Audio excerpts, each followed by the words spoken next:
Assalamualaikum warahmatullahi wabarakatuh. Perkenalkan, nama saya Aisyah Nurul Qalbi dengan nomor induk mahasiswa 21040450139, mahasiswa dari jurusan Psikologi Pendidikan dan Bimbingan, Fakultas Ilmu Pendidikan di Universitas Negeri Makassar. Pada video kali ini saya akan memaparkan dan menjelaskan terkait dari teori Holland dalam karir. Konsep dasar teori Holland pertama kali diusulkan pada tahun 1959. Teori Holland dikonseptualisasikan sebagai teori sifat dan faktor dan tetap dalam tradisi psikologi diferensial. Awalnya diusulkan sebagai teori pilihan kejuruan, teori Holland baru-baru ini berjudul teori kepribadian kejuruan dan lingkungan kerja. Untuk mencerminkan penyempurnaan teoritis secara signifikan, karya Holland telah mempengaruhi perkembangan persediaan minat, penilaian karir, klasifikasi informasi pekerjaan, dan konseling karir. Teori Holland telah memandu penilaian kepentingan karir baik di Amerika Serikat maupun internasional. Teori Holland menawarkan kerangka tipologi sederhana dan mudah dipahami mengenai minat dan lingkungan karir yang dapat digunakan dalam konseling dan bimbingan karir. Holland mendalilkan bahwa minat vokasional adalah ekspresi kepribadian seseorang dan bahwa kepentingan kejuruan dapat dikonseptualisasikan ke dalam 6 tipologi, yaitu realistis, investigasi, artistik, sosial, enterprising, dan konvensional. Jika tingkat kemiripan seseorang dengan 6 kepribadian dan jenis minat dapat dinilai, mungkin untuk menghasilkan kode 3 huruf misalnya SIA, RIA, untuk menunjukkan dan merangkum minat karir seseorang, huruf pertama dari kode tersebut adalah jenis minat utama seseorang yang memungkinkan akan memainkan peran utama dalam pilihan dan kepuasan karir. Huruf kedua dan ketiga adalah tema minat sekunder dan kemungkinan besar akan memainkan peran yang lebih rendah namun tetap penting dalam proses pilihan karir. Teori pilihan karir John Holland atau Research menyatakan bahwa dalam memilih karir, orang lebih suka pekerjaan di mana mereka bisa berada di sekitar orang lain yang seperti mereka. Mereka mencari lingkungan yang akan memungkinkan mereka menggunakan keterampilan dan kemampuan mereka dan mengekspresikan sikap dan nilai-nilai mereka. Sambil mengambil masalah dan peran yang menyenangkan, perilaku ditentukan oleh interaksi antar kepribadian dan lingkungan. Karakteristik teori Holland, Research, adalah teori karir yang dikembangkan oleh John Holland secara psikolog Amerika. Teori ini berfokus pada pilihan karir yang sesuai dengan kepribadian individu dan lingkungan kerja. Berikut adalah penjelasan lebih lanjut tentang Research. Yang pertama itu realistis.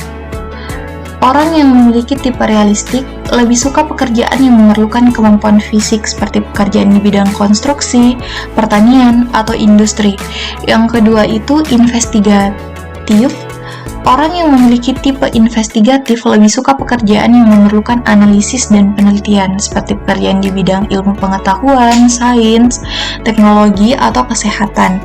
Yang ketiga artistik. Orang yang memiliki tipe artistik lebih suka pekerjaan yang memerlukan kreativitas dan ekspresi seperti pekerjaan di bidang seni, desain, atau musik. Yang keempat, sosial. Orang yang memiliki tipe ini lebih suka pekerjaan yang memerlukan interaksi sosial seperti pekerjaan di bidang pendidikan, kesehatan, maupun sosial. Selanjutnya itu enterprising. Orang yang memiliki tipe enterprising lebih suka pekerjaan yang memerlukan kemampuan leadership atau entrepreneur seperti pekerjaan di bidang bisnis, politik, atau organisasi. Yang terakhir, konvensional. Orang yang memiliki tipe ini lebih suka pekerjaan yang memerlukan struktur dan organisasi, seperti pekerjaan di bidang administrasi, akuntansi, dan perbankan. Salah satu implikasi nyata teori Holland untuk konseling karir adalah bahwa praktisi dapat membantu klien menilai kepentingan dan lingkungan kerja mereka dan memahami hubungan di antara mereka. Khususnya itu aplikasi teori Holland dalam bimbingan konseling karir. Beberapa konselor karir mengatur dan mereferensi karir dan informasi pekerjaan mereka sesuai dengan jenis Holland. Menggunakan kode 3 poin yang sesuai dengan jenis yang paling menonjol, ini sangat memudahkan proses match interest dan environment. Nah, selanjutnya itu terkait kelemahan dan kelebihan dari teori Holland. Adapun kekurangannya pada teori Holland adalah kurang ditinjau proses perkembangan yang melandasi ke-6 tipe kepribadian dan tidak menunjukkan fase-fase tertentu dalam proses perkembangan itu, serta akumulasi rentang umur. Mengenai tahap-tahap atau tingkat yang dapat dicapai oleh seseorang dalam bidang okupasi tertentu, Holland menunjuk pada taraf intelijensi yang memungkinkan tingkat pendidikan sekolah tertentu, namun dipertanyakan apakah masih ada faktor-faktor lainnya.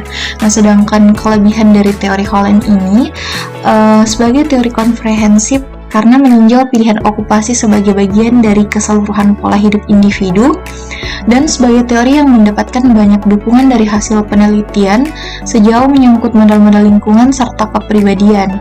Kekuatan lainnya itu teori pilihan karir yang dikembangkan oleh John Holland adalah salah satu teori pengembangan karir yang paling banyak diteliti dan diterapkan, berdasarkan alasan bahwa faktor kepribadian yang mendasari pilihan karir. Teorinya mendalilkan bahwa orang memproyeksikan pandangan kerja sendiri dan dunia kerja ke judul jabatan dan membuat keputusan karir yang sesuai dengan orientasi pribadi pilihan mereka.